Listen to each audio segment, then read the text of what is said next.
The market success of the 180 Skywagon prompted Cessna to introduce a bigger, more powerful version, the Cessna 185. Also known as the Skywagon, the Cessna 185 has proven itself for over 50 years and is still considered a very capable and popular aircraft. It's a favorite among bush pilots for its rugged durability and exceptional hauling capabilities. The Cessna 185 Skywagon is a 6-seat, single-engine general aviation light aircraft. With the first production model completed in March 1961, the Cessna 185 is a high-winged aircraft with non-retractable conventional landing gear and a tailwheel. The airplane is approved for day and night VFR/IFR when in accordance with FAR 91 or FAR 135. There are lots of other working airplanes, but the Cessna 185 is perhaps unique for its reputation as the airborne version of a four-wheel drive 3/4-ton pickup truck, easily able to haul heavy loads into and out of short, unimproved strips. Not only this, but with plenty of power and 2 front cabin doors, it's also a prized float plane. Over 4,400 were built, with production ceasing in 1985. When Cessna reintroduced some of its most popular models in the 90s, the tailwheel-equipped Cessna 180 and 185 were not put back into production. The 185 is, in many ways, the epitome of the working airplane, designed specifically to haul big loads and operate from unimproved strips. It is an all-metal high-wing monoplane with a fixed tailwheel landing gear. A semi-monocoque fuselage is used, and there are 2-yard-wide doors on each side of the cabin. Based on the Cessna 180, the 185 had a larger vertical stabilizer, a strengthened firewall, landing gear and axles, and a larger engine. Outwardly, the 180 and 185 evolved into virtually identical-looking airplanes with comparable overall dimensions and major parts. It has a length of 25 feet 9 inches, a wingspan of 35 feet 10 inches, and a height of 7 feet 9 inches. The C-185 is a unique airplane, standing as it does on its long, stiff legs with that perfectly proportioned, squared-off vertical tail. It's about as handsome as an airplane as there is. Locked securely in the utility market, the 185 was spared some of the cosmetic improvements applied to the nosewheel Cessnas. It never got the swept-back tail or the rear window that graced most other Cessna singles. Buyers bought it for what it did, not for how it looked. Unfortunately, it also never got the fuselage bulge applied to some of the nosewheel line, leaving the cabin a little tight at 41 inches wide.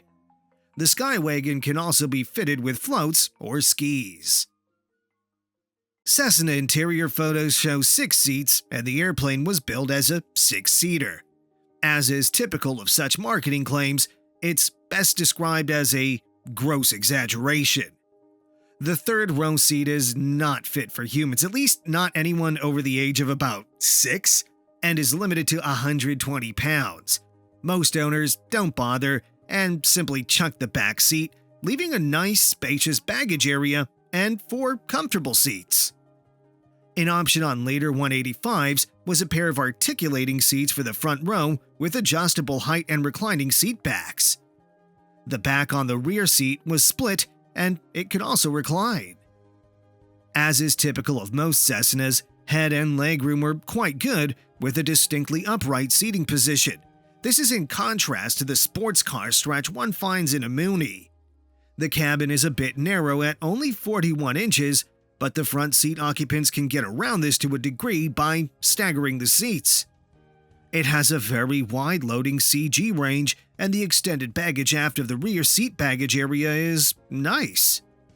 The 185, by contrast, has the relatively puny baggage door, 18 by 20 inches, and a pair of regular fuselage doors, due to which it can't hold a candle to the Cessna 206 or Piper Cherokee 6 when it comes to getting bulky items on board. The doors can't even open all the way because the wing strut interferes. Fortunately, the right front door can be removed easily, as can the back seat. This helps, but not all that much, as cargo must still get past the front seat. Extra cargo, though not bulky items, can be carried in the optional belly pod. The fiberglass pod is 9 feet long and 14 inches deep. While truly large objects cannot be loaded, it's perfect for otherwise awkward items like skis, fishing tackle, or big suitcases. The first Skywagons had a 260 horsepower Continental IO 470F engine, while the later models were equipped with the 300 horsepower Continental IO 520D engine, which offered a higher cruise speed and shorter takeoff roll. The engine proved so popular that it was made standard in 1967. The 300 horsepower Skywagons are called A185s. The Continental IO 520D engine is simply marvelous. It is non-icing and has an excellent record of reliability. However, this engine must be managed properly or it'll disappoint you. The engine has an 1800-hour recommended TBO. The cylinders, and specifically the exhaust valve, are the only real weaknesses of the 520. Heat is the issue, and burned exhaust valves are probably the cause for most cylinder replacements. In 1978, a 3-blade Macaulay prop was made optional. Like the bigger engine, this also soon became standard, along with a heavier engine mount. The benefit of the 3-bladed prop is a reduction in noise. The bigger 2-bladed prop makes a heck of a racket at takeoff, mostly because the tips are moving so fast. As Continental engines go, the 0470 and 0520 series have delivered decent service. In many models, the engine installation is at the root of short engine life, but that doesn't seem to be the case in the 185. Owners love the 185's performance. If you got the cash to feed fuel to that big IO 520, it'll pay dividends in solid performance figures, and here's an example of what can be expected. Load a Skywagon with full fuel, 4 220-pound people, and more than 40 pounds of baggage per person, and the airplane will take off in just over 800 feet, climb it better than 1,000 feet per minute, and then fly 800 miles at 140 knots. That's impressive. The big, fuel-injected, naturally aspirated engine gives such good climb performance. The service ceiling is up at 17,900 feet. Climb rates of 500 feet per minute at 10,000 feet are easily achieved. Fuel flow ranges from around 14.5 gallons per hour, depending on power setting and atmospheric conditions. If you need efficiency, the 185 can climb to 12,000 feet, where a power setting of 2,400 RPM and 18 inches of manifold pressure will yield 130 knots true airspeed, burning only 10.8 gallons per hour, and this is with an 1,100-pound payload. The Skywagon, like many Cessnas, is almost a stall airplane out of the box. The big barn door flaps can be cranked down to 40 degrees, and the full flap indicated stall speed is just over 40 knots, power off, and the landing distance is 585 feet at full gross with no wind. In the air, the handling of a Skywagon is similar to that of a Skylane. It's steady and pleasant. Some pilots report that it does require some rudder to fly well, however. Control harmony is said to be good. The aircraft is stable in flight and handles turbulence well, with control pressures and roll rates heavier and slower than you might find in a 182. Trim, unlike that on most Cessnas, is through a jack screw in the tail rather than via a trim tab. It's geared low, so a lot of movement of the trim wheel is necessary to have a significant effect. Although Cessna didn't offer electric trim, some autopilot installations include it, and the pilots who have it like it much better than the manual system. The elevator and rudder trim are manual as, thankfully, are the flaps. 2 reasons why manual flaps are better than electric ones. First, they're stone simple and therefore easy and cheap to maintain. Second, there's never any doubt about how many degrees of flap you've extended. The bigger engine improved the 185's already exceptional performance. The 10-pound increase in empty weight was offset by a 100-pound increase in gross. Cruise speed went up by 5 knots, while the takeoff ground roll went down by 200 feet. While the 230 horsepower 180 has always been a fine utility airplane, it did come up a tad short where it really counts: useful load. The original 185, fitted with a 260 horsepower Continental IO 470F at 84-gallon fuel tanks, can't perform the rather remarkable feat of lifting more than its own weight. The useful load of 1,680 pounds is about 200 pounds more than its standard empty weight. The heavy taildragger is often compared to an aerial pickup truck, as the Skywagon can haul just about anything in and out of short, unimproved airstrips. Although the airplane handles well in the air, some owners say it's not easy to land and won't tolerate lazy feet on the rudder, especially in crosswinds. Like all taildraggers, it's easy to ground loop if you're not sharp on the rudder pedals after touchdown, but it doesn't suffer from some of the ills found in other taildraggers. It's also a fairly long airplane, so it's not as twitchy as some of the close-coupled designs. The civil variants include the original 185, the 185A, 185B, 185C, and 185D, with a 260 horsepower Continental IO 470F engine and a land-plane gross weight of 3,200 pounds.